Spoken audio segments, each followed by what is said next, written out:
चलिए दोस्तों, ये है हमारा क्लास नंबर 3 जिसमें हम पढ़ने वाले हैं कंप्यूटर जनरेशन्स के बारे में। आज हम करने वाले कंप्यूटर जनरेशन से जो बनने वाले क्वेश्चन हैं उस पर देखिए। तो सबसे पहले चर्चा करने वाले हैं कम जनरेशन वाले क्वेश्चन पर, ठीक है।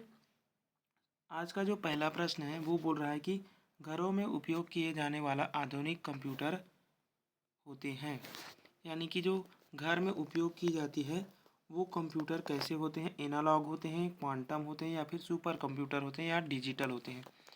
तो देखिए, एनालॉग जो है वह बहुत बड़ी कंप्यूटर है तो इसको घर में उपयोग नहीं करते हैं, है ना। क्वांटम कंप्यूटर अनुसंधान के लिए होता है और सुपर कंप्यूटर तो बहुत ही बड़ा होता है ना। तो घर में उपयोग की जाने वाली कंप्यूटर कैसी होती है, डिजिटल होती है, ठीक है। चलिए देखिए, डिजिटल कंप्यूटर है ना, वह कंप्यूटर जो 0 और 1 के सिद्धांत पर कार्य करता है डिजिटल कंप्यूटर कहलाता है, ठीक है। घर में उपयोग किए जाने वाला आधुनिक कंप्यूटर है, ठीक है। डेस्कटॉप कंप्यूटर और लैपटॉप कंप्यूटर जो आधुनिक डिजिटल कंप्यूटर के उदाहरण हैं, ठीक है। एनालॉग कंप्यूटर क्या होता है, तो एनालॉग कंप्यूटर डेटा वह डेटा जो समय के साथ परिवर्तित होता है तापमान मौसम की स्थिति में, जैसा कि गाड़ी की स्पीडोमीटर जो होती है ना, वो एनालॉग कंप्यूटर होती है, ठीक है। देखिए, क्वांटम कंप्यूटर क्या है, तो क्वांटम कंप्यूटर वे कंप्यूटर होते हैं जो क्वांटम फिजिक्स के सिद्धांत पर कार्य करते हैं। इसमें सूचना को क्यूबिट्स क्यूबिट्स अर्थात 0 और 1 के सुपरपोजिशन में दर्शाया जाता है, ठीक है। यह सुपर कंप्यूटर से भी तेज होता है। सुपर कंप्यूटर क्या है, तो सुपर कंप्यूटर बहुत ही तीव्र गति से कार्य करने वाले कंप्यूटर होते हैं। इसकी प्रोसेसिंग व भंडारण क्षमता जो है बहुत ज़्यादा होती है, ठीक है। चलिए आज का दूसरा प्रश्न देखिए। दूसरा प्रश्न क्या है, एक हाइब्रिड कंप्यूटर है, यानी कि जो हाइब्रिड कंप्यूटर होता है वो कैसा होता है, डिजिटल कंप्यूटर जैसा लगता है, एनालॉग कंप्यूटर जैसा लगता है, या फिर डिजिटल और एनालॉग दोनों कंप्यूटर जैसे लगते हैं, या उपरोक्त में से कोई नहीं। चलिए, तो इस प्रश्न का जो सही आंसर है वो क्या हो जाएगा, डिजिटल और एनालॉग, है ना। देखिए, डिजिटल कंप्यूटर और एनालॉग कंप्यूटर दोनों को मिक्स करके हाइब्रिड कंप्यूटर का निर्माण किया जाता है, ठीक है। चलिए, थ्योरी पढ़ने का समय नहीं है, नहीं तो मैं थ्योरी भी पढ़ा देता, ठीक है। मेरे पास बहुत ही अच्छा नोट्स है इसका। चलिए आगे देखते हैं। अगला है हमारा तीसरा प्रश्न। देखिए, तीसरा प्रश्न क्या है, निम्नलिखित में से कौन सी भाभा परमाणु अनुसंधान केंद्र, ठीक है, भाभा परमाणु अनुसंधान केंद्र द्वारा विकसित सुपर कंप्यूटर है, ये पूछा जा रहा है। सुपर कंप्यूटर परियोजना है, ठीक है। परम, तो देखिए परम जो है वह सीडैक के द्वारा निर्मित है, तो ये तो नहीं होगा। चिप्स जो है वह ये भी नहीं है। फ्लो सार्वल मार्क जो है वह ये जो फ्लो सार्वल है ना, ये भी नहीं है, ठीक है। तो कौन सा है, तो यहाँ पर अनुपम जो है वह भाभा कंपनी द्वारा निर्मित सुपर कंप्यूटर है, ठीक है। चलिए आगे देखते हैं। देखिए, इसके बारे में कुछ जान लेते हैं। तो भाभा परमाणु अनुसंधान केंद्र द्वारा अनुपम सुपर कंप्यूटर 1991 में विकसित किया गया है। कब विकसित किया गया, तो 1991 में। जो 1991 में सबसे पहली बार बना था, ठीक है, उसे हम 860 के नाम से जानते हैं, ठीक है। अनुपम 860 सुपर कंप्यूटर जो कि पहला बना हुआ है, ठीक है। उसके बाद में बना था अश्व, अनुपम अश्व, ठीक है। तो ये दो नाम आप लोग याद रखेंगे, ठीक है। सबसे पहले जो बना था वो था अनुपम 860। चलिए आगे देखते हैं। बाकी तो ये अनुपम की सीरीज़ है, इसको याद करने की आवश्यकता नहीं है। चलिए आगे देखते हैं। चौथा प्रश्न, वाणिज्य प्रयोग में आने वाला पहला सुपर कंप्यूटर है, यानी कि जो वाणिज्यिक प्रयोग के लिए पहला सुपर कंप्यूटर यूज़ किया गया था वो कौन सा है, ENIAC है, एडसैक है, मार्क 1 है, या फिर यूनिवैक है। तो देखिए, इस कंप्यूटर का नाम क्या है, यूनिवैक है। यूनिवैक को सबसे पहले वाणिज्यिक रूप से उपयोग किया गया था। ठीक है, वाणिज्य के लिए उपयोग किया गया था। ठीक है, चलिए आगे देखते हैं। देखिए बताया गया है कि ENIAC जो है, ENIAC क्या होता है, तो विश्व का प्रथम पूर्ण इलेक्ट्रॉनिक सुपर कंप्यूटर होता है। ठीक है, ENIAC और एडसेक जो है वह स्टोर्ड प्रोग्राम की अवधारणा पर बना पहला कंप्यूटर होता है। ठीक है, मार्क 1 क्या है, तो प्रथम पूर्ण स्वचालित विद्युत यांत्रिक गणना यंत्र को हम क्या कहते हैं, मार्क 1 कहते हैं। ठीक है, चलिए इन सभी के बारे में मैंने शायद एक वीडियो डाला है। ठीक है, चलिए आगे देखिए। देखिए अगला प्रश्न है 5वां, भारत ने सुपर कंप्यूटर परम का निर्माण किया। तो देखिए जो परम है उसका निर्माण कहाँ होता है, चेन्नई में होता है, बेंगलोर में होता है, दिल्ली में या फिर पुणे में। तो देखिए जो 5वां प्रश्न है इसका सही आंसर क्या है, ऑप्शन डी, पुणे में। देखिए और किस कंपनी के द्वारा विकसित किया जाता है, तो सीडेक कंपनी के द्वारा विकसित किया जाता है। किस कंपनी, तो सीडेक। ठीक है, सीडेक कंपनी के द्वारा इसको विकसित किया जाता है। चलिए आगे आगे देखिए। देखिए पुणे स्थित सीडेक, जिसे हम centre for development of advance computing के नाम से जानते हैं, परम नामक सुपर कंप्यूटर का निर्माण करता है। ठीक है, यानी कि जितने भी परम के सुपर कंप्यूटर बनते हैं वो कहाँ बनता है, पुणे में बनता है। ठीक है, और इस कंपनी का क्या नाम है, सीडेक नाम है। इसका जो आविष्कार है, ठीक है, भारत में प्रथम कंप्यूटर के आविष्कार का श्रेय किसे जाता है, तो विजय पांडुरंग को जाता है। ठीक है, विजय पांडुरंग भाटकर। ठीक है, इनका पूरा नाम है। चलिए आगे देखिए। देखिए पहला कंप्यूटर बनाया गया था, यानी कि पहला जो कंप्यूटर है वो किसके द्वारा बनाया गया है, बिल गेट्स के द्वारा, बिल क्विंटन द्वारा, चार्ल्स बेबेज द्वारा या फिर मार्कोनी के द्वारा।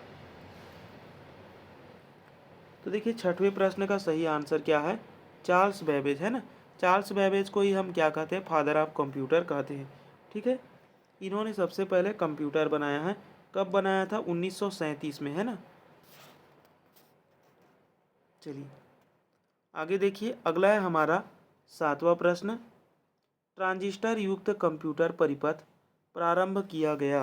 यानी कि जो ट्रांजिस्टर युक्त है, यानी कि जो देखिए मेमोरी के रूप में ट्रांजिस्टर का उपयोग किस पीढ़ी में किया गया था, ये पूछ रहा है ना, प्रथम, द्वितीय, तृतीय या फिर चतुर्थ जनरेशन में।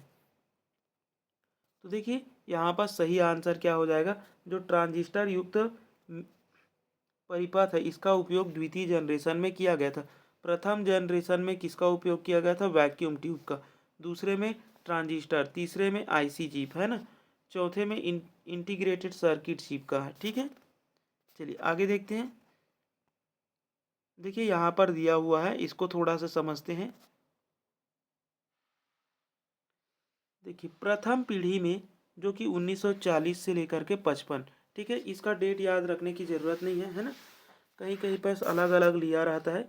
तो प्रथम पीढ़ी में वैक्यूम ट्यूब यानी कि निर्वात नली, जिसे मशीनी भाषा पर बेस्ड था, है ना। द्वितीय पीढ़ी ट्रांजिस्टर पर थी, बैच प्रोसेसिंग सिस्टम पर थी। तृतीय पीढ़ी जो है वह इंटीग्रेटेड सर्किट पर थी। ठीक है, जिसमें हम मल्टी प्रोग्रामिंग या मल्टी शेयरिंग सिस्टम का यूज़ करते थे। ठीक है, चतुर्थ पीढ़ी में माइक्रो प्रोसेसर का यूज़ करते थे। ठीक है, और पांचवी पीढ़ी जो है वह अब क्या हो गई है, आर्टिफिशियल इंटेलिजेंस पर आधारित है। ठीक है, जो अभी जो कंप्यूटर आते हैं वो कैसे आते हैं, आर्टिफिशियल इंटेलिजेंस कंप्यूटर होते हैं। ठीक है, चलिए आगे देखेंगे। 8वां प्रश्न, माइक्रो प्रोसेसर कंप्यूटर किस पीढ़ी से संबंधित है। देखिए माइक्रो प्रोसेसर आ गया है ना। तो प्रथम पीढ़ी में तो वैक्यूम ट्यूब, तो ये तो नहीं होगा। द्वितीय पीढ़ी में ट्रांजिस्टर का उपयोग था। तृतीय पीढ़ी में आईसी चिप का। और चतुर्थ पीढ़ी में क्या था, तो देखिए चतुर्थ पीढ़ी में हमारा माइक्रो प्रोसेसर यूज हुआ है। ठीक है, चलिए आगे देखिए। आगे है 9वां प्रश्न, ट्रांजिस्टर किस पीढ़ी के कंप्यूटर में उपयोग किए गए थे? अब देखिए, ट्रांजिस्टर पहली पीढ़ी में वैक्यूम ट्यूब, तो ये नहीं होगा। ट्रांजिस्टर जो है वह दूसरी पीढ़ी में उपयोग किया गया था। तीसरी में आईसी चिप, ठीक है, और चौथी में माइक्रो प्रोसेसर, ठीक है। चलिए आगे देखते हैं। अगला है हमारा, निम्नलिखित में से किस पीढ़ी के कंप्यूटर में ट्रांजिस्टर का उपयोग किया गया था? तो ये था दूसरी पीढ़ी, ठीक है। चलिए आगे देखिए। अगला है, प्रथम पीढ़ी के कंप्यूटर का मुख्य घटक है। तो प्रथम पीढ़ी के जो कंप्यूटर है उसमें क्या यूज़ किया गया था? वैक्यूम ट्यूब और वाल्व का यूज किया गया था, ठीक है। चलिए अगला है हमारा 12वां प्रश्न। 12वां प्रश्न देखिए, चौथी पीढ़ी के कंप्यूटर द्वारा कौन सी टेक्नोलॉजी इस्तेमाल की गई थी? यानी कि चौथी पीढ़ी के जो कंप्यूटर है उसमें क्या यूज़ किया गया था, ये पूछ रहा है। ट्रांजिस्टर द्वितीय पीढ़ी में यूज़ किया गया था, तो ये तो नहीं होगा, है ना। वैक्यूम ट्यूब जो है वह पहली पीढ़ी में। कैथोड रे ट्यूब जो है वह, देखिए कैथोड रे जो ट्यूब है ना, इसको भी नहीं किया गया था, ठीक है। और बहुत बड़े पैमाने पर इंटीग्रेटेड सर्किट चिप, जिसे हम माइक्रो प्रोसेसर कहते हैं, तो माइक्रो प्रोसेसर जो है वह चौथी पीढ़ी में किया गया था, ठीक है, जिसे हम इंटीग्रेटेड सर्किट चिप कहते हैं, ठीक है। चलिए आगे देखते हैं। अगला है हमारा 13 नंबर प्रश्न। वैक्यूम ट्यूब का उपयोग किस पीढ़ी के कंप्यूटर ने किया था? तो इसे वैक्यूम ट्यूब को पहली पीढ़ी ने किया हुआ है, ठीक है। चलिए आगे देखिए, किस जनरेशन ने मल्टी शेयरिंग मल्टी प्रोग्रामिंग, ठीक है, मल्टी प्रोग्रामिंग शुरू किया, ठीक है। कौन सी जनरेशन में मल्टी प्रोग्रामिंग शुरू किया गया था? तो देखिए, तृतीय पीढ़ी के कंप्यूटर में मल्टी प्रोग्रामिंग जो है वह शुरू हो गया था, ठीक है। कौन सी पीढ़ी में? तो तृतीय पीढ़ी में। चलिए देखिए, जो दूसरी पीढ़ी थी उसमें हम बैच ऑपरेटिंग सिस्टम का उपयोग करते थे, और तृतीय पीढ़ी में मल्टी प्रोग्रामिंग का उपयोग किए हैं, और चौथी पीढ़ी में हम मल्टी प्रोसेसिंग कर रहे हैं, ठीक है। उसके बाद में आर्टिफिशियल इंटेलिजेंस, जिसमें हम ultra large scale integrated circuit chip का यूज़ करते हैं, ठीक है। चलिए आगे देखिए। अगला है हमारा 15 नंबर प्रश्न। कंप्यूटर की कौन सी पीढ़ी इंटीग्रेटेड सर्किट चिप पर आधारित है? यानी कि आईसी चिप पर आधारित है, ये पूछा जा रहा है, ठीक है। तो आईसी चिप का यूज़ हम तीसरी पीढ़ी में करते हैं, ठीक है। ट्रांजिस्टर के यूज़ हम दूसरी पीढ़ी में, पहली में वैक्यूम ट्यूब और चौथी में माइक्रो प्रोसेसर का करते हैं, ठीक है। चलिए अगला देखिए। अगला है हमारा 16 नंबर प्रश्न। जो एनालिटिकल इंजन है, एनालिटिकल इंजन, इसका आविष्कार किसने किया है, ये पूछा जा रहा है।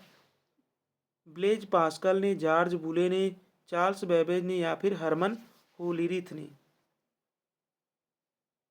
देखिए, जो एनालिटिकल इंजन है उसका आविष्कार चार्ल्स बेबेज ने किया था, और इसी के आविष्कार के वजह से इन्हें क्या कहा गया है? फादर ऑफ कंप्यूटर कहा गया है, ठीक है। और इन्होंने एक और इंजन दिया था जिसे हम डिफरेंस इंजन के नाम से भी जानते हैं, ठीक है। चलिए चलिए आगे देखिए। अगला है हमारा 17 नंबर प्रश्न। देखिए 17 नंबर प्रश्न क्या है? 1642 में किसने सबसे पहला मूलभूत कैलकुलेटर बनाया था? यानी कि जो 1642 है उसमें मूलभूत कैलकुलेटर बनाया था, ठीक है। चार्ल्स बेबेज ने, ब्लेज पास्कल ने, जॉन वान ने, या फिर लेबनिज ने? तो देखिए, इस प्रश्न का सही आंसर क्या हो जाएगा? ब्लेज पास्कल, ठीक है। ब्लेज पास्कल ने क्या किया था? 1682 में, है ना, मूलभूत कैलकुलेटर का निर्माण किया था। चलिए, इसमें हमने जनरेशन वाले वीडियो में शायद पढ़ा है ना। चलिए आगे देखिए। देखिए यहाँ पर कुछ की पॉइंट है, उसको देख लीजिए। चार्ल्स बेबेज को फादर ऑफ कंप्यूटर कहा जाता है। ब्लेज पास्कल जो है वह एडिंग मशीन, यानी कि पहली जो एडिंग मशीन का इन्होंने आविष्कार किया था, ठीक है। जिसे हम पास्कलाइन कहते हैं। जॉन वॉन न्यूमैन ने क्या किया था, तो जॉन वॉन न्यूमैन ने स्टोर्ड प्रोग्राम यानी कि पहले से जो प्रोग्राम है उसे स्टोर्ड करके करने की जो अवधारणा है उसको दी थी, ठीक है। और प्रोग्राम को किसने डाला था, जॉन वॉन न्यूमैन ने तो दिया था, लेकिन प्रोग्राम डाली थी लेडी एडा अगस्टा ने, ठीक है। लेबनीज जर्मन वैज्ञानिक जिन्होंने क्या किया था, रेकनर नामक गणना यंत्र का आविष्कार किया था, ठीक है। एक गणना यंत्र है रेकनर, ठीक है। इसको याद रखेंगे, किसने दिया हुआ है, लेबनीज ने। आगे देखिए, अगला है हमारा 18 नंबर प्रश्न। आधुनिक कंप्यूटर का जनक किसे कहा जाता है। तो देखिए, आधुनिक कंप्यूटर का जनक किसे कहा जाता है, चार्ल्स बेबेज को कहा जाता है। अगला प्रश्न है 19 नंबर। 19 नंबर है आईबीएम। देखिए क्या बोल रहा है, आईबीएम। आईबीएम स्वचालित अनुक्रम नियंत्रित कैलकुलेटर को कहा जाता है।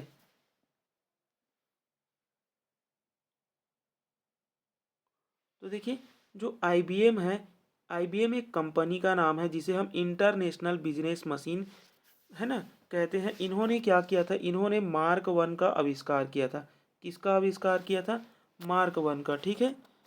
चलिए देखिए, मार्क वन के बारे में जानते हैं जो कि इम्पोर्टेंट है। मार्क वन जो कि आईबीएम द्वारा बनाया गया कंप्यूटर है, इसे हम विश्व का पहला पूर्ण स्वचालित विद्युत यांत्रिक गणना यंत्र कहते हैं। मार्क वन ने इसे कब बनाया, 1944 में, ठीक है। एनीएक का निर्माण 1946 में हुआ, जिसे प्रथम पूर्ण इलेक्ट्रॉनिक कंप्यूटर कहा गया। यूनिवेक बनाया गया उसके बाद में, ठीक है। चलिए अगला देखते हैं। प्रथम इलेक्ट्रॉनिक कंप्यूटर था, यानी कि जो पहली इलेक्ट्रॉनिक कंप्यूटर है वो कौन सी है, ईडवेक है, एनीएक है, एटनास ऑफ बेरी कंप्यूटर है, या फिर उपर्युक्त में से कोई नहीं। तो देखिए, एनीएक जो है वह सबसे पहली प्रथम यानी कि इलेक्ट्रॉनिक कंप्यूटर है, ठीक है। एनीएक का फुल फॉर्म क्या होता है, तो electronic numerical integrator and computer होता है, ठीक है। देखिए नीचे में दिया हुआ है। देखिए ईडवैक क्या, जो एडवैक है ना, एडवैक क्या होता है, तो एडवैक को हम electronic discrete variable automatic calculator कहते हैं, ठीक है। इसमें जो सी होता है वो कैलकुलेटर होता है, ये बात याद रखेंगे। बाकी सभी में कंप्यूटर है, ठीक है। ईडवैक में कैलकुलेटर होता है, बाकी सभी में क्या होता है, कंप्यूटर होता है, ठीक है। एनी एक क्या है, तो एनी एक जो है वह electronic numerical integrator and computer है, ठीक है। एबीसी क्या होता है, एटनास ऑफ बेरी कंप्यूटर होता है, ठीक है, जिसे एटनास ऑफ और बेरी दोनों ने मिल करके बनाया है, ठीक है। चलिए आगे देखते हैं। निम्नलिखित में से कौन सा प्रारंभिक विकसित यानी कि जो पुराने समय का कंप्यूटर का नाम नहीं है, यानी कि अभी के समय का कौन सा कंप्यूटर है उसको बस देखो। पुराने समय के कंप्यूटर में मार्क वन है, एनी एक है, यूनिवैक है, लेकिन जो एडा है ना, एडा जो है वह अभी अभी का कंप्यूटर है, आधुनिक कंप्यूटर है, ठीक है। पुराने समय के कंप्यूटर नहीं है। चलिए आगे देखते हैं। अब देखिए यहाँ पास वह लेडी जिसने चार्ल्स बेबेज के साथ कार्य किया, जिसे पहला कंप्यूटर प्रोग्रामर माना जाता है, उनका क्या नाम है, लेडी नेस्टा नाम है, लेडी फार्डर नाम है, लेडी अगस्टा एडा नाम है, या फिर लेडी स्मिथ नाम है। तो देखिए, जो पहला कंप्यूटर प्रोग्रामर है ना, जिन्होंने चार्ल्स बेबेज के साथ मिलकर काम किया था, वो कौन है, तो लेडी एडा अगस्टा है, ठीक है। इन्हें मदर ऑफ कंप्यूटर कहा जाता है, ठीक है। इन्हें मदर ऑफ कंप्यूटर या फिर इन्हें मदर ऑफ क्या कहा जाता है, प्रोग्रामर के नाम से भी जाना जाता है, ठीक है। अब ये तो लड़की है तो मदर ही बोलेंगे, ठीक है। चलिए आगे देखिए। अब देखिए आगे देखिए, विश्व का प्रथम इलेक्ट्रॉनिक कंप्यूटर है, विश्व का प्रथम इलेक्ट्रॉनिक कंप्यूटर है एनी एक, यूनिवेक, मार्क वन, या फिर इनमें से कोई नहीं।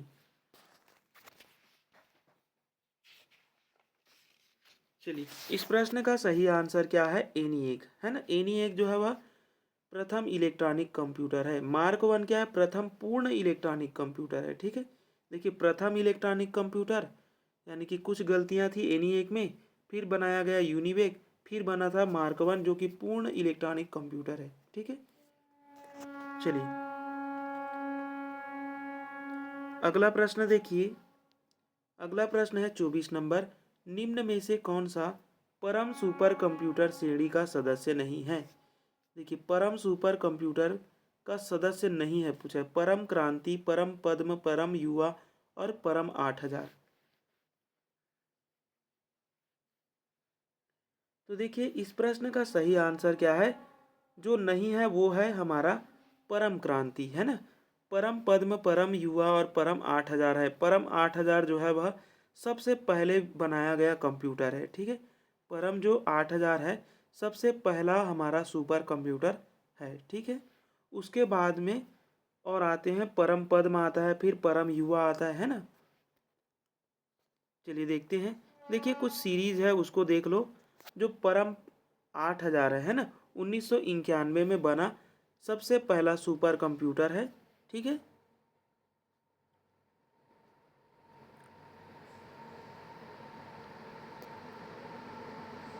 चलिए अगला देखिए 25 नंबर प्रश्न। निम्नलिखित में कौन सा सुपर कंप्यूटर है? यानी कि इनमें से एक जो है वह सुपर कंप्यूटर का नाम है। इंटेल, मिनी, माइक्रो या फिर परम। तो जस्ट अभी देखे है ना, परम एक क्या है? सुपर कंप्यूटर है। ठीक है, चलिए अगला प्रश्न देखिए। अगला प्रश्न है निम्नलिखित में से कौन सा भारत का पहला सुपर कंप्यूटर है? परम युवा टू, आदित्य या फिर TI-FR कलर बोसान या फिर परम 8000। चलिए इस प्रश्न का सही आंसर क्या है? परम 8000 है ना। जो परम जो है वह सबसे पहला भारत का सुपर कंप्यूटर है, परम 8000। ठीक है, चलिए आगे देखते हैं। अगला है हमारा 27 नंबर प्रश्न। अबेकस। अबेकस ग्रीक शब्द खालिस स्थान से प्राप्त किया गया शब्द है। बक्सा, अबेक, अबेक्स या फिर अबेका। देखिए 27 नंबर प्रश्न है का आंसर क्या होगा? तो जो अबेकस है ना, वो अबेक्स नामक शब्द से क्या हुआ है? बना हुआ है। किस से शब्द से बना हुआ है? अबेक्स से। ठीक है, चलिए अगला प्रश्न देखिए। सुपर कंप्यूटर की गति मापी जाती है फ्लॉप्स में, बाइट में, डी डी लॉप्स है ना, लॉप्स लिखा है, और बीट्स में। ठीक है, तो देखिए जो सुपर कंप्यूटर है ना, इसकी गति किस में मापी जाती है? फ्लॉप्स में मापी जाती है। किस में मापी जाती है? फ्लॉप्स में मापी जाती है। चलिए अगला है हमारा विश्व में प्रथम सुपर कंप्यूटर का निर्माण किया गया। IBM, SCL या फिर CRC या फिर CDEC के द्वारा। चलिए इस प्रश्न का सही आंसर क्या है? CRC के द्वारा। CRC जिसे हम क्रे कहते हैं ना, क्रे रिसर्च कंपनी कहते हैं, जिसे हम CR और C के नाम से जानते हैं। ठीक है, क्रे रिसर्च कंपनी है ना। क्रे रिसर्च कंपनी ने सबसे पहला सुपर कंप्यूटर बनाया है विश्व का। ठीक है, जिसे हम क्रे वन के नाम से जानते हैं। क्या नाम से जानते हैं? क्रे वन से। इसके आविष्कारक जो है वह सेमू। देखिए इसके आविष्कारक के नाम क्या है? तो इसके आविष्कारक के नाम है सीमोर के, है ना। सीमोर क्रे ने इसका आविष्कार किया। इन्होंने सुपर कंप्यूटर का जनक कहा जाता है सीमोर क्रे को। ठीक है, सीडेक जो है वह भारत की सबसे पहली सुपर कंप्यूटर बनाने वाली कंपनी है, जो कि पुणे में है। ठीक है, चलिए आगे देखते हैं। अगला है हमारा 30 नंबर प्रश्न, माइक्रो प्रोसेसर का आविष्कार किसने किया था। देखिए माइक्रो प्रोसेसर का आविष्कार किसने किया है, आईबीएम ने, एप्पल ने, इंटेल ने या फिर एचसीएल ने। चलिए, माइक्रो प्रोसेसर का आविष्कार किसने किया हुआ है, इंटेल ने किया है। ठीक है, चलिए देखिए इसके बारे में जानते हैं कुछ। 1970 में इंटेल कंपनी ने माइक्रो प्रोसेसर इंटेल 4004 का निर्माण किया। ठीक है, उसके बाद में जो माइक्रो प्रोसेसर बनाने वाली दूसरी कंपनी है आईबीएम, ठीक है, इन्होंने 1992 में बनाया है, 1924 में विकसित किया। सॉरी, ये डाटा गलत है, 1924 नहीं होगा, है ना।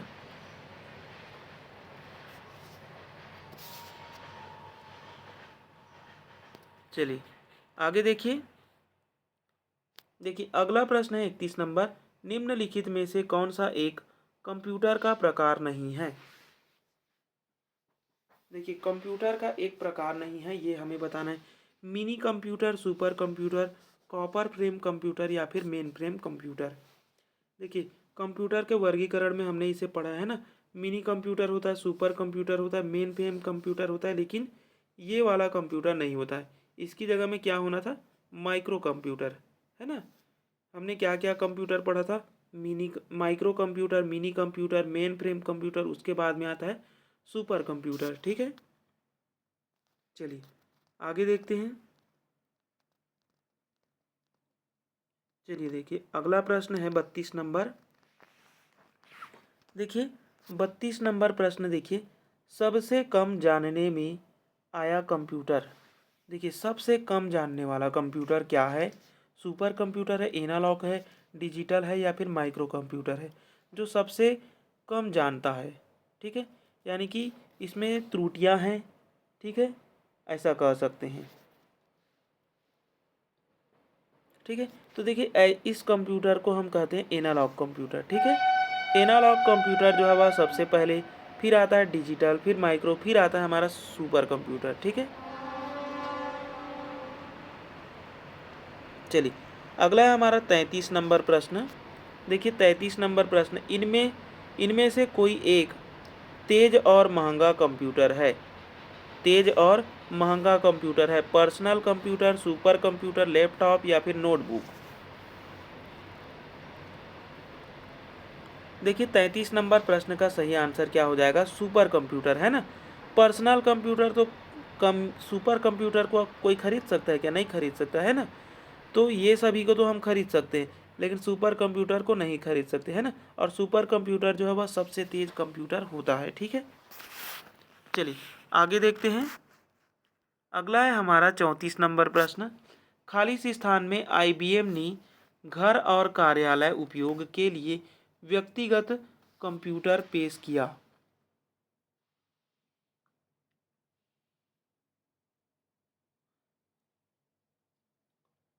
देखिए इस प्रश्न का सही आंसर क्या है, तो देखिए आईबीएम कंपनी ने 1981 में एक क्या बनाया था, कंप्यूटर बनाया था। ठीक है, जिसे हम IBM 5150, है ना, 5150 के नाम से जानते हैं।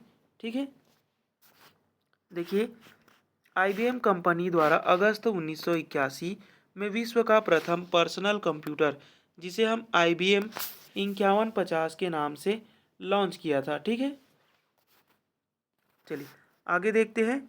अगला है हमारा 35 नंबर प्रश्न, निम्नलिखित में से कौन पहली पीढ़ी का उदाहरण नहीं है, यानी कि पहली पीढ़ी के कंप्यूटर का उदाहरण नहीं है, ये हमें बताना है।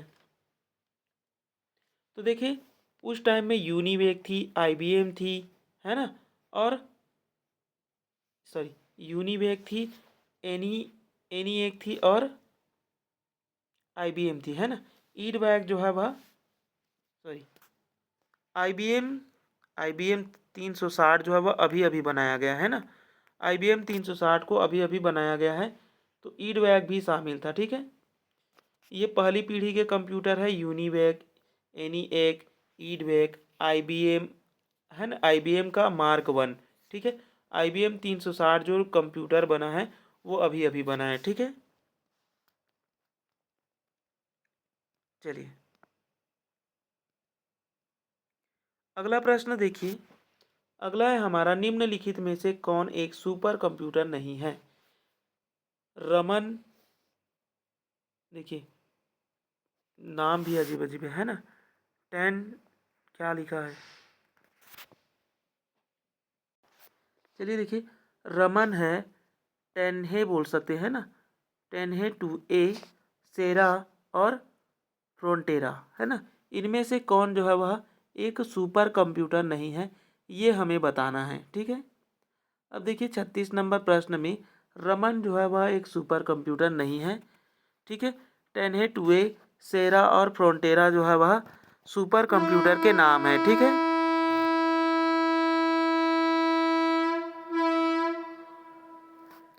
चलिए देखिए, अगला है हमारा, आंतरिक मेमोरी में एनी एक कंप्यूटर कितने अंक स्टोर कर सकता है?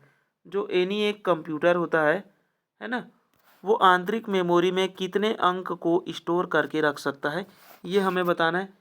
100 कर सकता है, 80, 20 या फिर 40।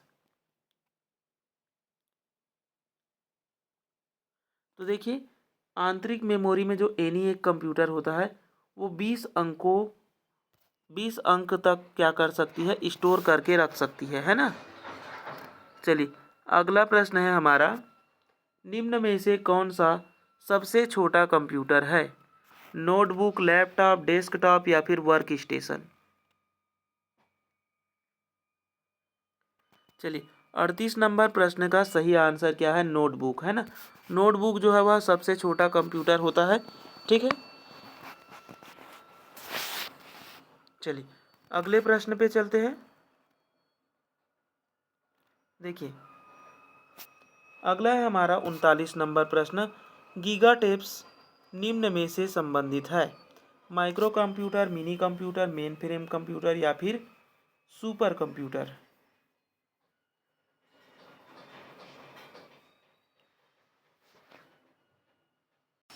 चलिए, तो जो गीगा टेप्स है ना, TEPS जो है वह किससे संबंधित है? तो ये जो है वह सुपर कंप्यूटर से संबंधित है, ठीक है। चलिए देखिए, यहाँ पर दिया हुआ है कि गीगा टेप्स का पूर्ण नाम क्या है? गीगा ट्रैवर्स्ड एज पर सेकेंड, यानी कि एक स्पीड मापने वाली, है ना, युक्ति है। चलिए आगे देखिए, अगला है, सुपर कंप्यूटर के लिए शब्द लंबाई की परास होती है 16 बीट तक, 32 बीट तक, 64 बीट तक या फिर 128 बीट तक? तो देखिए, जो सुपर कंप्यूटर की जो लंबाई की परास है, रेंज है, वो कितनी होती है? 64 बीट तक है, ठीक है। कितनी बीट तक है? 64 बीट तक। चलिए, अगला देखिए, अगला है हमारा, इंटीग्रेटेड सर्किट चिप का आविष्कार किसने किया था? हरमन होलीरिथ ने, बिल गेट्स ने, साइमन केरसा को, है ना, साइमन केरसा को, जैक किल्बी, किसने किया था इंटीग्रेटेड सर्किट चिप का आविष्कार? तो देखिए, इंटीग्रेटेड जो सर्किट चिप है इसका आविष्कार किया था जैक किल्बी ने, ठीक है। चलिए, यहाँ पर दिया हुआ है, जैक किल्बी ने 1958 में इंटीग्रेटेड सर्किट चिप का आविष्कार किया हुआ है, ठीक है। देखिए, कंप्यूटर का उपयोग शिक्षा में प्रारंभ हुआ, यानी कि शिक्षा में कंप्यूटर का उपयोग जो है वह कब प्रारंभ किया गया था? ये सर मतलब कि कौन से समय में प्रारंभ किया गया था, ये हमें बताना है, ठीक है।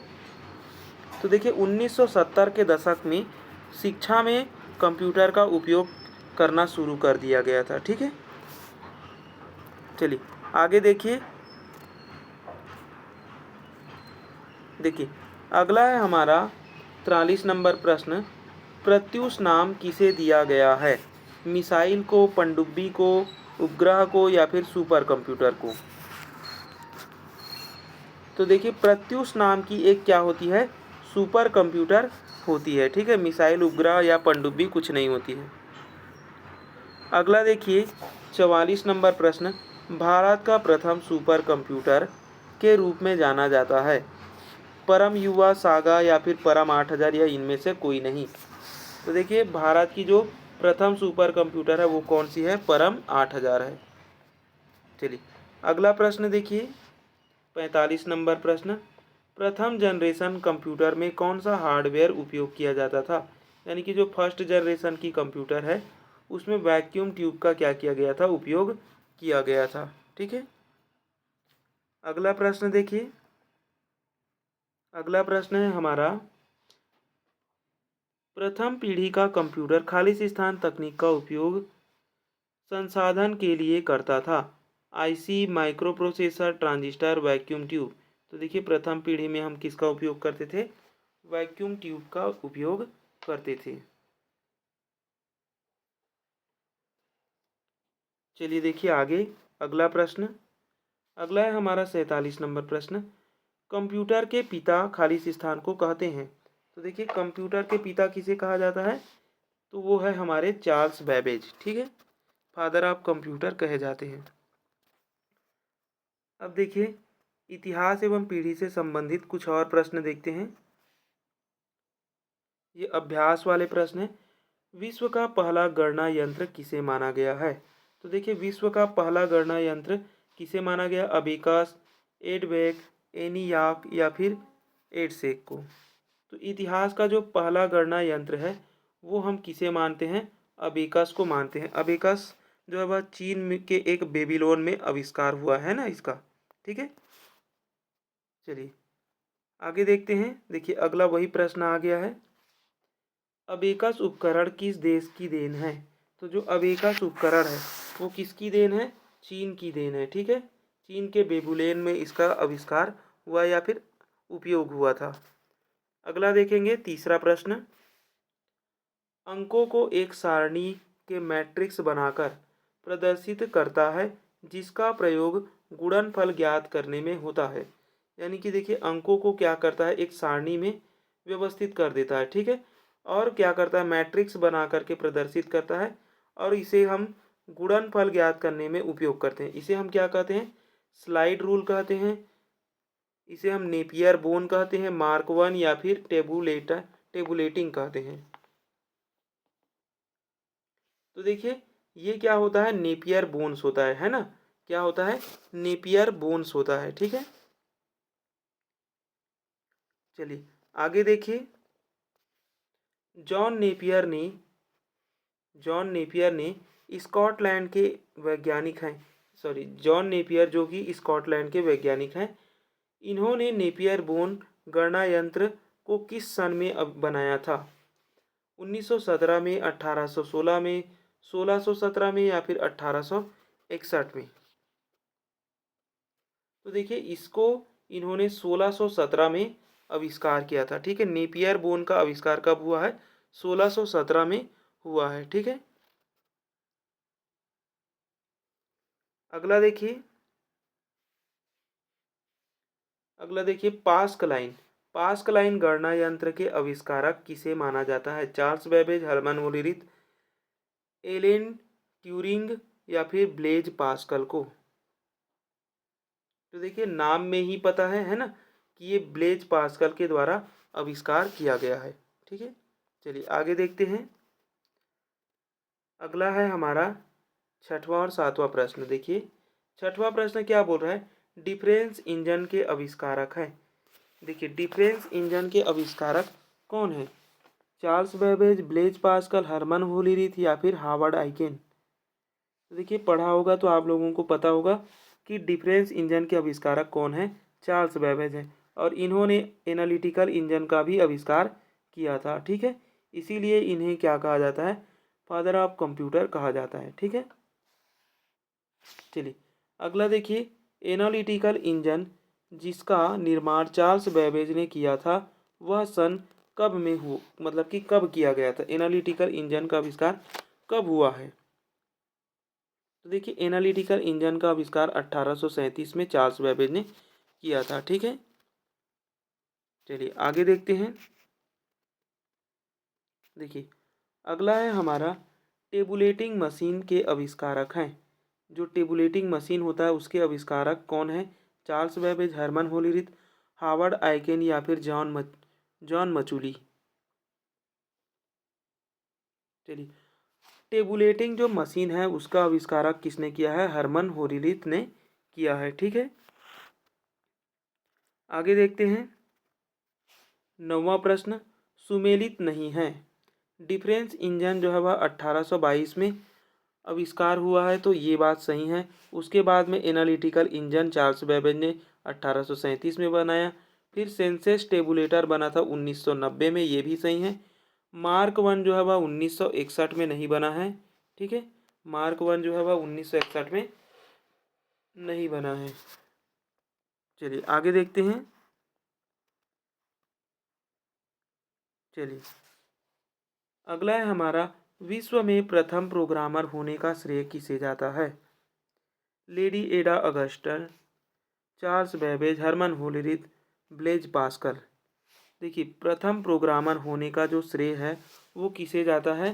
तो वो जाता है लेडी एडा अगस्टा को। ठीक है, चलिए अगला प्रश्न है 11वां प्रश्न, किस गणना यंत्र में पहली बार प्रोग्रामिंग की गई थी? देखिए कौन सी गणना यंत्र है जिसमें सबसे पहली बार है ना प्रोग्रामिंग का यूज किया गया है? डिफरेंस इंजन है, एनालिटिकल इंजन है, या फिर टेबुलेटिंग मशीन है, या इनमें से कोई नहीं? तो देखिए चार्ल्स बेबेज के साथ मिलकर लेडी एडा अगस्टा ने क्या किया था? एनालिटिकल इंजन में पहला प्रोग्राम यूज किया था, है ना? क्या किया था? पहला प्रोग्राम यूज किया था। चलिए आगे देखते हैं। 12वां प्रश्न, किस गणना यंत्र ने आज के आधुनिक कंप्यूटर के कार्यप्रणाली की नींव रखी है? Difference engine, senses tabulator, analytical engine, या फिर मार्क वन? देखिए कंप्यूटर है ना, आधुनिक कंप्यूटर किसे माना गया है? तो आधुनिक कंप्यूटर माना गया है हमारे एनालिटिकल इंजन। क्यों माना गया है? क्योंकि इसी में सबसे पहले प्रोग्राम यूज़ किया गया था, और वो प्रोग्राम किसने डाला था? तो लेडी एडा अगस्टा ने डाला था। ठीक है, चलिए आगे देखते हैं। अगला है हमारा 13 नंबर प्रश्न, एनालिटिकल इंजन जिसके आधार पर आधुनिक कंप्यूटर कार्य करता है, इसके आविष्कार को कंप्यूटर का पिता कहा जाता है, वह कौन है? तो देखिए उन्हें हम चार्ल्स बेबेज के नाम से जानते हैं। ठीक है, चलिए अगला देखिए। अगला है हमारा 14 नंबर प्रश्न, विश्व का प्रथम पूर्ण इलेक्ट्रॉनिक कंप्यूटर। देखिए प्रथम इलेक्ट्रॉनिक कंप्यूटर नहीं, प्रथम और पूर्ण लगा है ना, तो पूर्ण इलेक्ट्रॉनिक कंप्यूटर कौन सा है? एनी एक जो है वह प्रथम इलेक्ट्रॉनिक कंप्यूटर है। ठीक है, इसे हम फर्स्ट इलेक्ट्रॉनिक कंप्यूटर कहते हैं, इलेक्ट्रॉनिक कंप्यूटर। ठीक है, और जो मार्क वन होता है ये हमारा पूर्ण इलेक्ट्रॉनिक कंप्यूटर होता है। क्या होता है? पूर्ण इलेक्ट्रॉनिक कंप्यूटर होता है।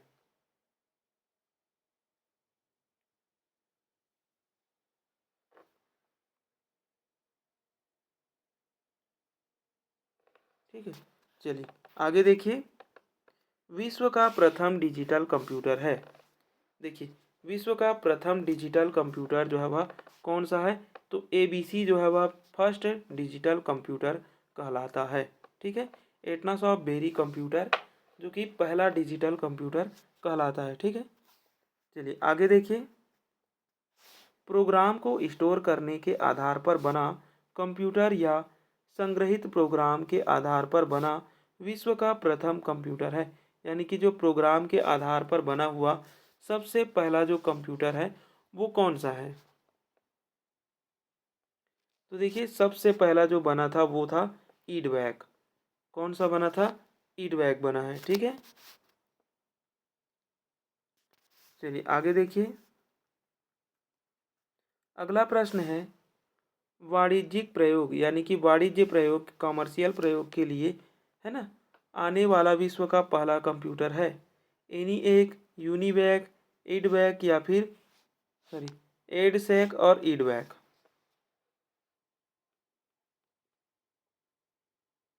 चलिए तो देखिए जो वाणिज्यिक प्रयोग में सबसे पहला कंप्यूटर है वो है यूनिवैक। ठीक है, यूनिवैक को सबसे पहले वाणिज्यिक प्रयोग के लिए किया गया है। चलिए आगे देखते हैं। अगला प्रश्न है, विश्व का प्रथम माइक्रो प्रोसेसर है, यानी कि विश्व में सबसे पहला जो माइक्रो प्रोसेसर है वो कौन सा है? तो वो था हमारा इंटेल 4004, है ना। इंटेल 4004 जो है वह सबसे पहला क्या था, माइक्रो प्रोसेसर था। चलिए अगला है हमारा 19 नंबर प्रश्न, विश्व का पहला कंप्यूटर जो डिजिटल प्रकार का था, ठीक है, किस देश के द्वारा विकसित किया गया है? अमेरिका, चीन, जापान या फिर ताइवान? तो देखिए, डिजिटल कंप्यूटर के आविष्कारक कौन से देश हैं? अमेरिका है, ठीक है। कौन सा है? अमेरिका। अगला देखिए, अगला है हमारा 20 नंबर प्रश्न, किस कंपनी के द्वारा माइक्रो प्रोसेसर का आविष्कार सर्वप्रथम किया गया था? यानी कि पहली बार माइक्रो प्रोसेसर का आविष्कार इंटेल कंपनी के द्वारा किया गया था और वो है इंटेल 4004, ठीक है, 4004। चलिए आगे देखिए, अगला है हमारा, कंप्यूटर के विकास के चरण को कितने पीढ़ी में बांटा गया है? यानी कि जो विकास के चरण है उसे कितने पीढ़ी में बांटा गया? तो ये तो बहुत ही सरल प्रश्न हो गया, 5 पीढ़ी में बांटा गया है ना। कितने पीढ़ी में बांटा गया है? 5 पीढ़ी में। चलिए आगे देखिए, अगला है 22 नंबर प्रश्न, प्रथम पीढ़ी के कंप्यूटर में उपयोग होने वाले हार्डवेयर को हम वैक्यूम ट्यूब कहते हैं, ठीक है। इसको आगे पढ़ने की भी आवश्यकता नहीं है, ऐसे प्रश्न हमने बहुत कर लिए है ना।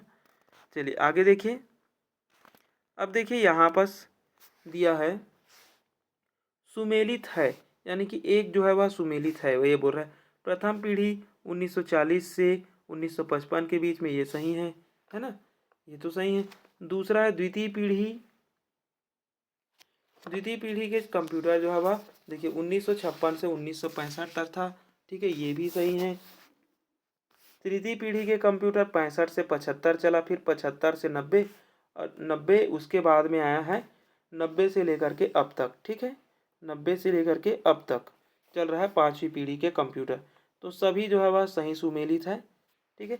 इसमें कुछ 40 जो है वह कभी कभी 39 है ना, या 35 तक दे देता है, 55 को कभी कभी 54 या 52 तक दे देता है, तो इससे कंफ्यूज नहीं होना है, ठीक है। चलिए आगे देखिए, द्वितीय पीढ़ी में प्रयोग आने वाला इलेक्ट्रॉनिक डिवाइस है जो कंप्यूटर के संचालन हेतु आवश्यक है।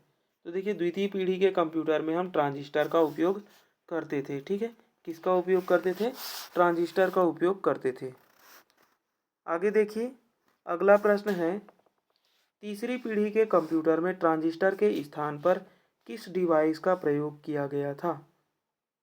तो देखिए, सबसे पहले वैक्यूम ट्यूब आया, वैक्यूम ट्यूब पहले नंबर पर, फिर आया हमारा ट्रांजिस्टर, ट्रांजिस्टर के बाद में आया था आईसी चिप, है ना, आईसी चिप के बाद में आया था माइक्रो प्रोसेसर, और माइक्रो प्रोसेसर के बाद में आ गया है आर्टिफिशियल इंटेलिजेंस, है ना। चलिए अब देखिए 26 नंबर प्रश्न,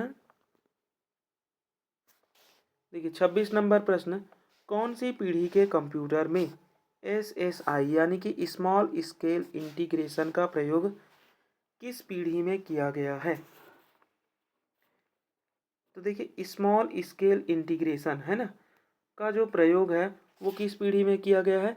तृतीय पीढ़ी में किया गया है। इसी में मल्टी प्रोग्रामिंग जो है वह किया गया है ना। चलिए आगे देखते हैं, वेरी लार्ज स्केल इंटीग्रेशन का प्रयोग किस पीढ़ी में किया गया है? तो देखिए, सबसे पहले स्मॉल, फिर आया वेरी लार्ज, तो वेरी लार्ज जो है वह चतुर्थ पीढ़ी, पंचम पीढ़ी में हम करते हैं अल्ट्रा लार्ज, है ना, पंचम पीढ़ी में हम क्या करते हैं? अल्ट्रा लार्ज करते हैं। चलिए अगला प्रश्न देखिए, अगला है हमारा, आईसी चिप का निर्माण किस धातु से किया गया है?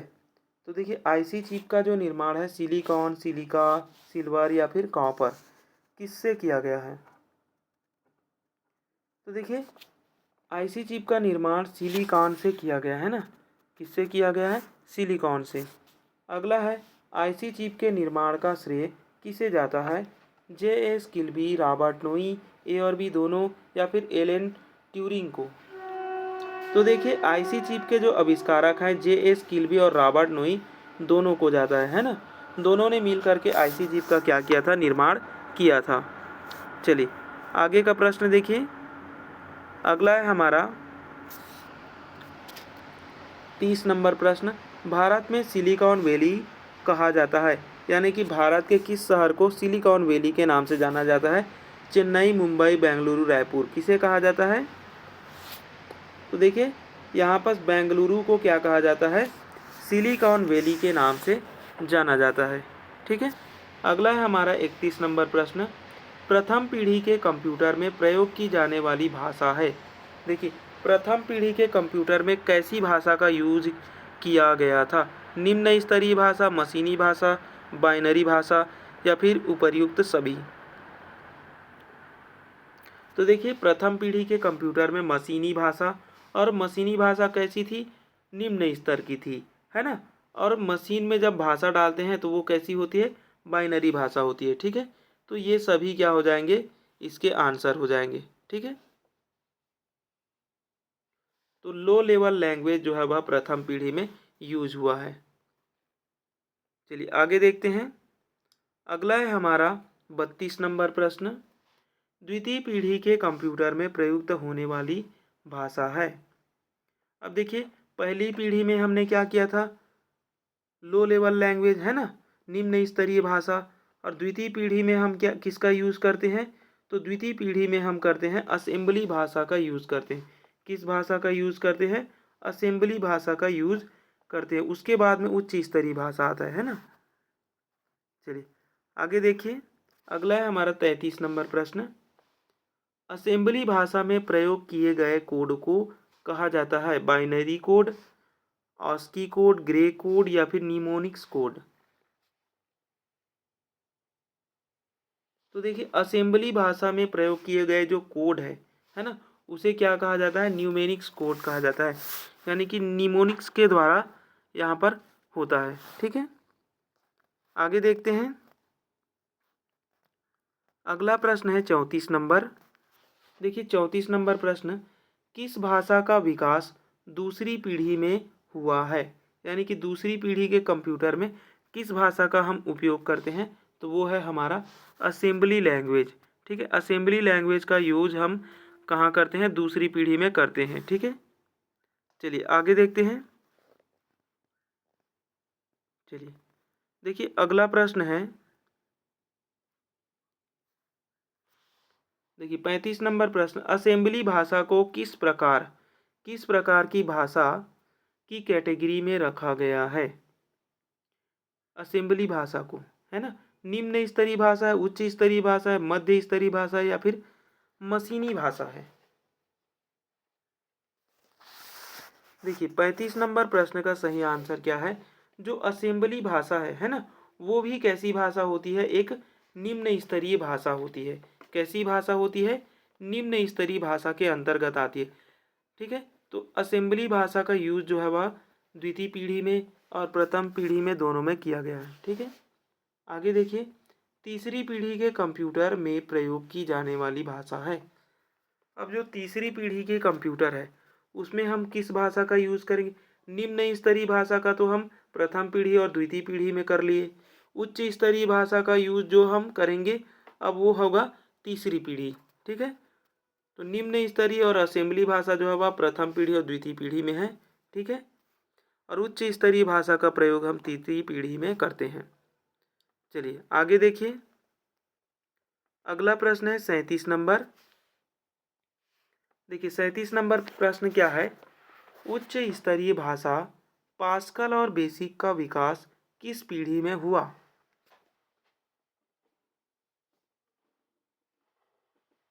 देखिए उच्च स्तरीय भाषा है ना। पास्कल कैसी भाषा है? उच्च स्तरीय। बेसिक कैसी भाषा है? उच्च स्तरीय। प्रथम पीढ़ी में तो निम्न स्तरीय हुआ था, द्वितीय पीढ़ी में भी निम्न स्तरीय हुआ था, और जो उच्च स्तरीय भाषा होती है वो तीसरी पीढ़ी में उपयोग होती है। तो तीसरी पीढ़ी में पास्कल और बेसिक दोनों ही क्या हुए थे? दोनों का विकास हुआ था। ठीक है। अगला देखिए। सी और C++ जैसी उच्च स्तरीय भाषा का विकास हुआ था। प्रथम पीढ़ी में तो नहीं हुआ है, द्वितीय पीढ़ी में निम्न स्तरीय है, तृतीय पीढ़ी देखो, तृतीय पीढ़ी में उच्च स्तरीय भाषा पास्कल और बेसिक का हुआ है ना, और एक और भाषा कोबोल का भी हुआ था। ठीक है। चौथी पीढ़ी में क्या हुआ था, सी और C++ लैंग्वेज का विकास जो है वह चौथी पीढ़ी में हुआ है। ठीक है, फोर्थ जनरेशन में हुआ है। आगे देखिए, अगला है हमारा 39 नंबर प्रश्न। 39 नंबर प्रश्न, आईसी चिप ने माइक्रो प्रोसेसर का रूप चौथी पीढ़ी में लिया, माइक्रो प्रोसेसर का आविष्कारक कौन है? एमी हॉप, एलन ट्यूरिंग, जॉन मोचली या फिर सर्गी ब्रेन? तो देखिए, आईसी चिप है ना, आईसी चिप ने माइक्रो प्रोसेसर के रूप में चौथी पीढ़ी में क्या किया था, उपयोग किया था। इसके जो, तो देखिए यहाँ पर जो आईसी चिप है ना, इसका आविष्कार का श्रेय किसे जाएगा? तो देखिए यहाँ पर हॉप को जाएगा। ठीक है, यहाँ पर क्या नहीं दिया गया है, यहाँ पर जैक किल्बी और रॉबर्ट नोई को नहीं दिया गया है ना, और उसके साथ में तीसरे मनोवैज्ञानिक फिर थे हॉप। ठीक है, तो हॉप आईसी चिप का आविष्कार किन किन वैज्ञानिकों ने किया है? तो देखिए, एक थे किल्बी, जिसे हम, एक थे कौन, किल्बी, एक थे नोई जिसे हम रॉबर्ट नोई कहते हैं, और एक हॉप थे। ठीक है, तो इन तीनों ने मिल करके क्या किया है, आईसी चिप का आविष्कार किया है। ठीक है, चलिए आगे देखते हैं। अगला है हमारा चौथा प्रश्न।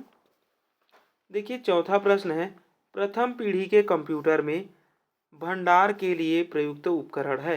तो देखिए, प्रथम पीढ़ी के कंप्यूटर में magnetic disk, floppy disk, punch card, zip disk किसका उपयोग किया जाता है प्रथम पीढ़ी के कंप्यूटर में?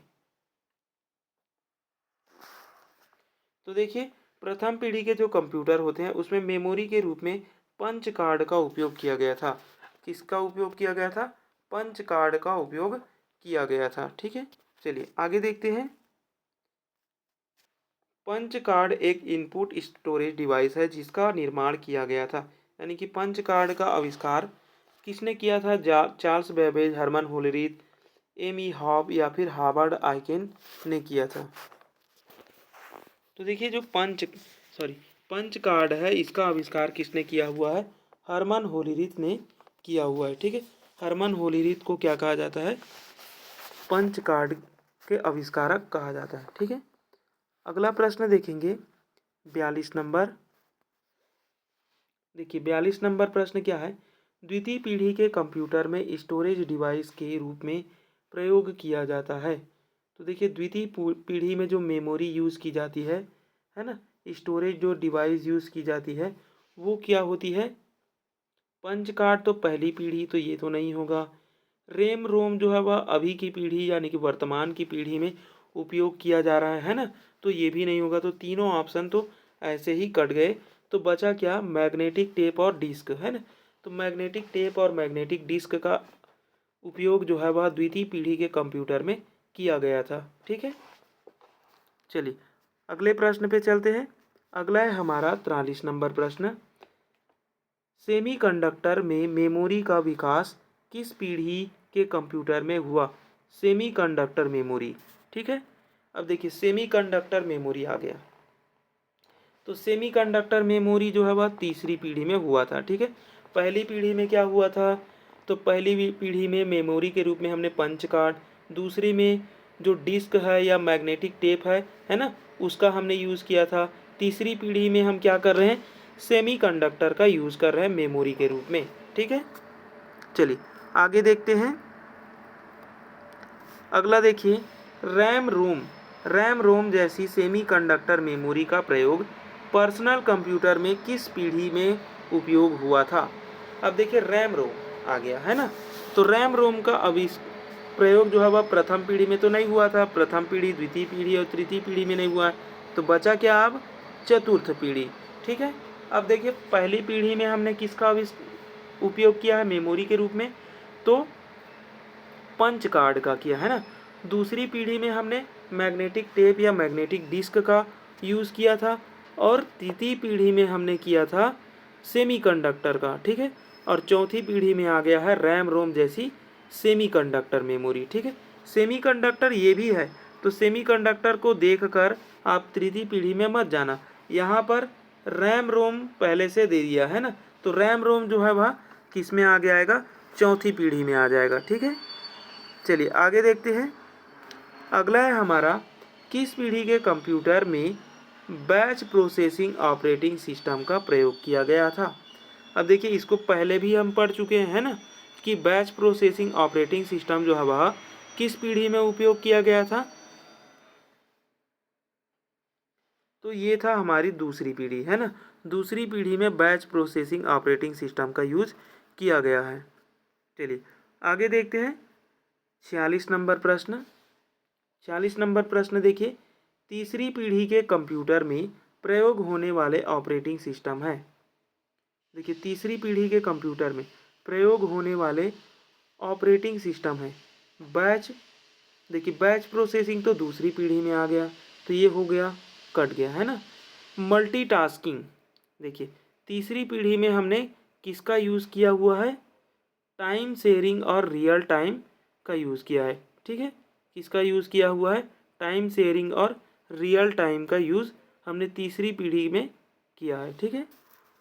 चलिए आगे देखते हैं। अगला है हमारा, आर्टिफिशियल इंटेलिजेंस से संबंधित भाषा का विकास किस पीढ़ी में हुआ। तो देखिए आर्टिफिशियल इंटेलिजेंस, इसका आविष्कार जो है वह पांचवी पीढ़ी में हुआ है, ठीक है। चलिए आगे देखते हैं। अगला प्रश्न है 48 नंबर। 48 नंबर प्रश्न देखिए, कौन सा कंप्यूटर पहली पीढ़ी से संबंधित नहीं है। तो इसको हमने देखा पहली पीढ़ी में ENIAC, EDVAC, UNIVAC है, लेकिन IBM 360 जो है वह 1960 के दशक में इसका आविष्कार हुआ है ना। चलिए अगला देखिए, सामान्य तौर पर घरों में प्रयोग होने वाला कंप्यूटर है digital computer, analog computer, hybrid computer या फिर मेनफ्रेम कंप्यूटर। तो देखिए घर में जो उपयोग होने वाला कंप्यूटर होता है वो होता है डिजिटल कंप्यूटर, जिसमें लैपटॉप हो गया, है ना, आपका मोबाइल हो गया, नोटबुक हो गया, है ना, ये सभी जो है वह किस में आ जाते हैं, डिजिटल कंप्यूटर, जो कि घर में उपयोग होते हैं, ठीक है। चलिए आगे देखिए। अगला है हमारा 50 नंबर प्रश्न, कौन सा कंप्यूटर 0-1 के सिद्धांत पर कार्य करता है। डिजिटल कंप्यूटर, एनालॉग कंप्यूटर या ए और बी दोनों, या इनमें से कोई नहीं। चलिए देखिए 0 और 1, 0 और 1 का सिद्धांत जो है वह डिजिटल कंप्यूटर में चलता है, ठीक है, एनालॉग में नहीं चलता। एनालॉग में हमने क्या किया था, जो न्यूमेनिक्स कोड है ना, उसका उपयोग किया गया था उसमें, ठीक है। चलिए आगे देखिए। अगला है हमारा 51 क्वेश्चन, निम्नलिखित में से कौन सी कंप्यूटर सीरीज जो कि भाभा अनुसंधान के सुपर कंप्यूटर भी है, यानी कि भाभा अनुसंधान में विकसित कंप्यूटर के बारे में हमें बताना है। तो देखिए भाभा अनुसंधान जो है वह अनुपम नाम की सीरीज बनाती है ना। अनुपम जो सुपर कंप्यूटर होती है, जितने भी अनुपम वाले सीरीज होते हैं वो कौन बनाते हैं, भाभा अनुसंधान बनाते हैं। परम को कौन बनाते हैं, तो सीडैक कंपनी बनाती है, ठीक है। चलिए आगे देखिए।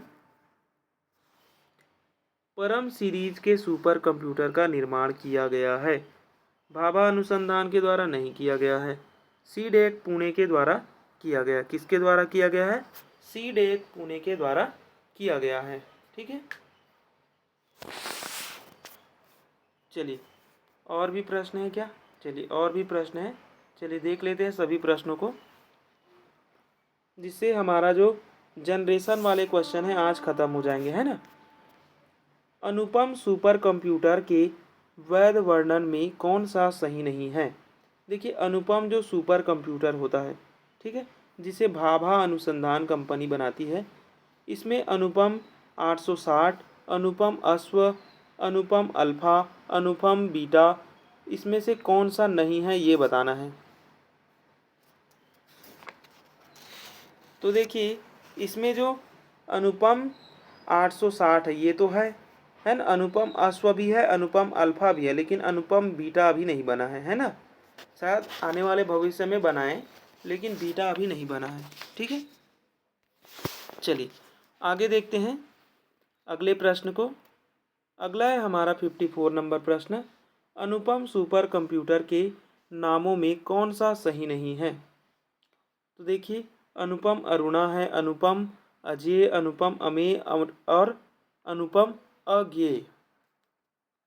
तो देखिए नाम से ही अज्ञेय, तो अज्ञेय नहीं होगा है ना। अमेय है, अरुणा है और अजय है। ठीक है, अज्ञेय नहीं है। ठीक है, चलिए आगे देखिए अगला प्रश्न। देखिए अगला है 55 नंबर। भाभा अनुसंधान द्वारा निर्मित कंप्यूटर नहीं है। अनुपम आद्या, अनुपम अनन्या, अनुपम आग्रह, अनुपम 356। चलिए 55 नंबर प्रश्न में आद्या है, अनन्या है, आग्रह है, लेकिन अनुपम 356 नहीं है। ठीक है, अब देखिए ऐसा प्रश्न नहीं आने वाला है ना। ऐसा प्रश्न किन लोगों के में आ सकता है, जो लोग कम, जैसे कि जो लोग है ना कंप्यूटर वाले में होंगे, या फिर लैब अटेंडेंट वाले होंगे, जो कंप्यूटर से संबंधित जिनके सब्जेक्ट है ना, उन लोगों के में आ सकते हैं। ठीक है, टीजीटी पीजीटी जो लोग अन्य विषय वाले हैं उनमें नहीं आएगा। जैसे 15 नंबर का क्वेश्चन है ना, तो उन लोगों के में ऐसे क्वेश्चन नहीं आएंगे। ठीक है, डीप वाले ज़्यादा क्वेश्चन नहीं आ सकते हैं। ठीक है, चलिए आगे देखिए अगला है इसरो द्वारा निर्मित सुपर कंप्यूटर है। देखिए अनुपम तो भाभा अनुसंधान द्वारा है, तो ये तो नहीं है। परम जो है वह सीडैक के द्वारा निर्मित सुपर कंप्यूटर है। ठीक है, तो ये भी नहीं है। ऐसे प्रश्न आपके एग्जाम में देखने को मिल सकते हैं ना। तो इसरो के द्वारा बनाया गया जो सुपर कंप्यूटर होता है उसे विक्रम नाम दिया गया है। क्या नाम दिया गया है, विक्रम नाम दिया गया है। यानी कि विक्रम के जितने भी कंप्यूटर बनेंगे वो किसके द्वारा बनाया गया है, इसरो के द्वारा बनाया गया है। ठीक है, चलिए आगे देखते हैं अगला है हमारा टाटा समूह के द्वारा निर्मित सुपर कंप्यूटर। अब देखिए टाटा ने भी सुपर कंप्यूटर बनाया है, तो उस सुपर कंप्यूटर को हम किस नाम से जानते हैं। तो देखिए परम तो सीडैक हो गया, अनुपम भाभा द्वारा हो गया, मिहिर जो है वह किसी दूसरे कंपनी के द्वारा बनाया जाता है ना। तो इसको आप लोग कमेंट करेंगे कि मिहिर जो है वह किस कंपनी के द्वारा बनाया जाता है, और टाटा जो है वह एका नाम की सुपर कंप्यूटर बनाती है। ठीक है, चलिए आगे देखते हैं। अब देखिए डीआरडीओ, डीआरडीओ के द्वारा निर्मित सुपर कंप्यूटर है विक्रम, परम, अनुपम, पेस।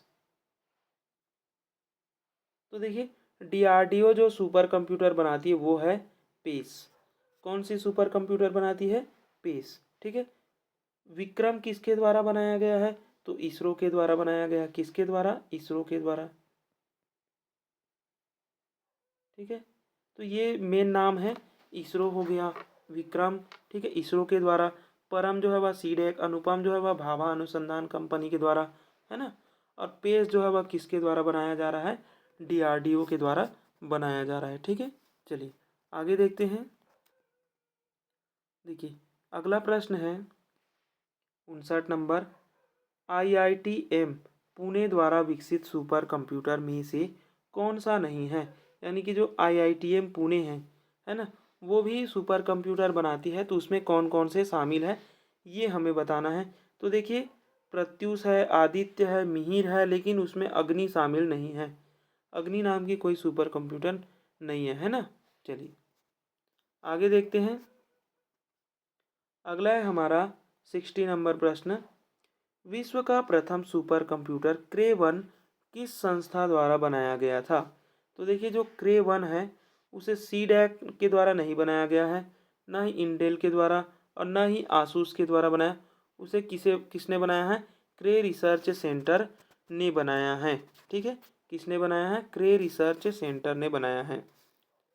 अगला प्रश्न देखिए, अगला है हमारा 61।